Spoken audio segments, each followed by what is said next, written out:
Il est fort probable que vous ayez déjà entendu parler de l'esprit de Jézabel au moins une fois dans votre vie, mais la grande majorité des gens croient qu'il est lié uniquement au péché de la prostitution et de la perversion. Cependant, en réalité, ce n'est pas seulement cela. L'esprit de Jézabel possède de nombreuses caractéristiques qui entravent la croissance de l'Église et éloignent les gens de la présence de Dieu. Et vous devez vous demander, mais pasteur, qui était Jézabel? Jézabel est considérée comme la pire femme de tout l'Ancien Testament. Elle était mariée au roi Achab et a introduit des pratiques païennes en Israël, ce qui a déplu fortement à Dieu. Elle était une reine très méchante qui promouvait l'idolâtrie, tuait de nombreux prophètes et persuadait son mari d'adorer un autre Dieu que le Seigneur. Elle soutenait 850 prophètes des dieux Baal et Astarté. Ce prophète pratiquait des rituels abominables, suscitant la colère de Dieu. Le mal qui habitait dans le cœur de Jézabel était si grand, si fort, qu'Élias, l'un des plus grands et importants prophètes que Dieu ait jamais suscité, a fui par peur des menaces de cette femme et a même demandé au Seigneur de le tuer. Dans le livre des Rois, chapitre 19, il est écrit que Élie, voyant cela, se leva et s'en alla pour sauver sa vie. Il arriva à Béer-Shéba, qui appartient à Juda, et il y laissa son serviteur. Pour lui, il alla dans le désert où, après une journée de marche, il s'assit sous un genêt et demanda la mort, en disant « C'est assez. Maintenant, Éternel, prends mon âme, car je ne suis pas meilleur que mes pères. » Mais Jézabel a été punie. Dieu a rempli Élie de courage, et il est revenu prophétiser que cette femme aurait une mort sanglante et que les chiens mangeraient son cadavre. Et c'est exactement ce qui s'est passé. La Bible raconte qu'un homme appelé Jéhu a tué le fils de Jézabel, et, à cause de cela, elle l'a défié. Alors Jéhu a envoyé quelques hommes pour la tuer. Ils ont envahi le palais et ont jeté Jézabel par la fenêtre. Jéhu l'a ensuite écrasée avec ses chevaux. Lorsqu'ils l'ont enterrée, ils n'ont trouvé que son crâne, ses pieds et ses mains, car les chiens avaient mangé le reste. Les actions de Jézabel contre le peuple de Dieu étaient si destructrices que son nom a été adopté par un esprit malin très puissant, dont le seul objectif est de détruire l'autorité de Dieu. Et sa cible favorite est l'Église. Malheureusement, dans presque toutes les communautés chrétiennes, il existe une Jézabel qui trompe les gens et entrave leur croissance spirituelle. Et Dieu veut nous utiliser pour vaincre cet esprit malin, afin que son peuple puisse être béni. Mais comment savoir si l'esprit de Jézabel habite parmi nous? Il existe quelques caractéristiques qui peuvent indiquer la présence d'une Jézabel dans votre Église. Et la première d'entre elles est la prostitution. Dans le livre des Rois, chapitre 9, il est raconté que Jézabel était une femme vaniteuse et habituée à atteindre ses objectifs par la séduction. Dans la Bible, le terme prostitution a le sens d'infidélité tant conjugale que spirituelle. Quand une personne n'est pas fidèle à Dieu, elle se prostitue, car Jésus a dit que personne ne peut servir deux maîtres. Jézabel pratiquait à la fois la prostitution sexuelle, en trahissant son mari, et la sorcellerie, en trahissant le Dieu d'Israël. L'esprit de Jézabel entre dans les églises par le biais de personnes qui ne vivent pas une vie de sainteté. C'est pourquoi les pasteurs et les autres leaders doivent faire attention à qui ils mettent devant l'autel pour ministère. Je sais que nous sommes tous imparfaits, pécheurs, mais la personne qui est à la tête d'un département de l'Église doit vivre une vie de sainteté. Une personne en péché de fornication et de prostitution, par exemple, n'est pas prête à diriger, car elle doit être restaurée.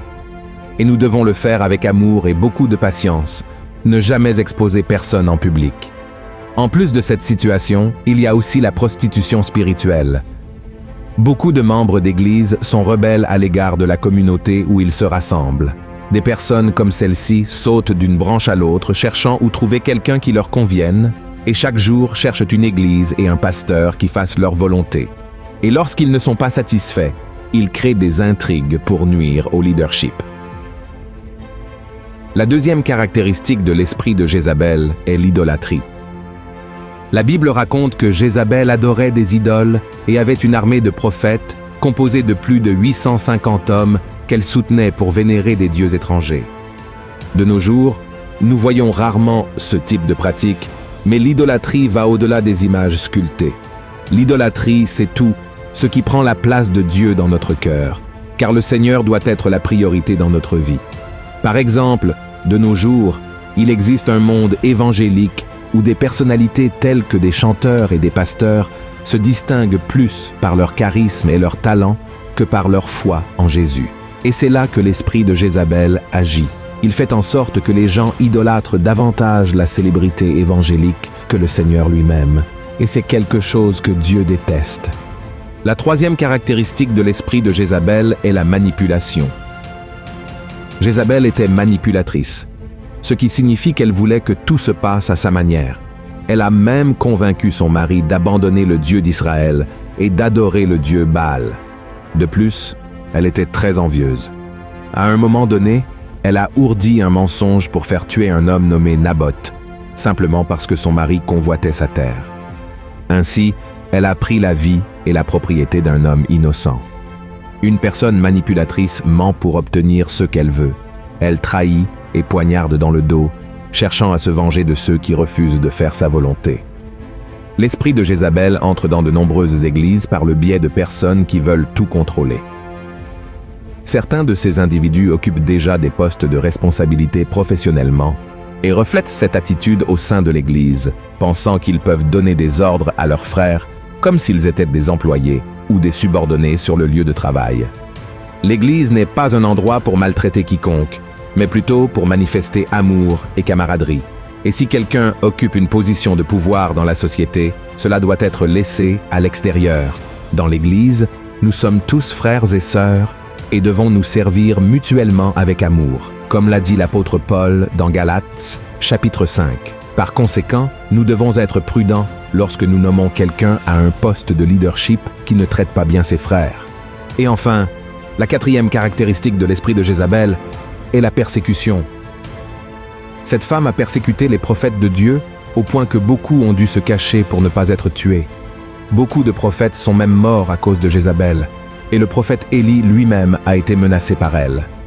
Une des raisons de cette persécution est que les prophètes de l'époque parlaient la vérité et non ceux que Jézabel et son mari voulaient entendre. De même, l'esprit de Jézabel peut être perçu dans des églises où des personnes sont persécutées par leurs propres frères.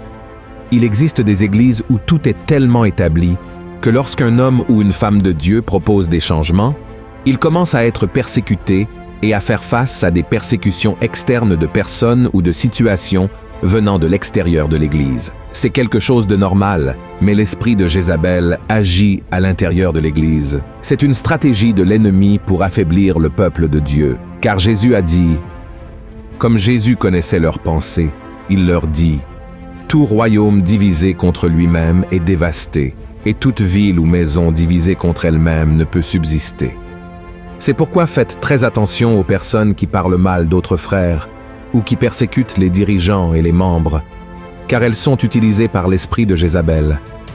Je sais que nous n'avons pas besoin d'être d'accord avec tout ce que nous voyons et entendons dans l'Église, mais Dieu nous appelle à intercéder et à exhorter si nécessaire, et non à causer des divisions ou des querelles. Comme nous l'avons vu au début de cette vidéo, la fin de la vie de Jézabel a été terrible. De plus, dans le livre de l'Apocalypse, Jésus donne l'avertissement suivant à l'église de Thyatire pour avoir toléré cet esprit de Jézabel parmi eux. Il a dit « Je connais tes œuvres, ton amour, ta foi, ton fidèle service, ta constance et tes dernières œuvres plus nombreuses que les premières. Mais ce que j'ai contre toi, c'est que tu laisses la femme Jézabel, qui se dit prophétesse, enseigner et séduire mes serviteurs, pour qu'ils se livrent à l'impudicité et qu'ils mangent des viandes sacrifiées aux idoles. Je lui ai donné du temps, afin qu'elle se repentît, et elle ne veut pas se repentir de son impudicité. Voici, je vais la jeter sur un lit, et envoyer une grande tribulation à ceux qui commettent adultère avec elle, à moins qu'ils ne se repentent de leurs œuvres. Je ferai mourir de mort ses enfants, et toutes les églises connaîtront que je suis celui qui sonde les reins et les cœurs, et je vous rendrai à chacun selon vos œuvres. Donc, si dans votre église quelqu'un présente ces caractéristiques, commencez à prier pour cette personne, car elle pourrait être dominée par un esprit démoniaque qui doit être chassé. Mais faites attention à ne pas être utilisé par l'ennemi en propageant des ragots et en diffamant cette personne. L'amour est l'accomplissement de la loi. Et en tant que chrétiens, nous devons rechercher la paix avant tout.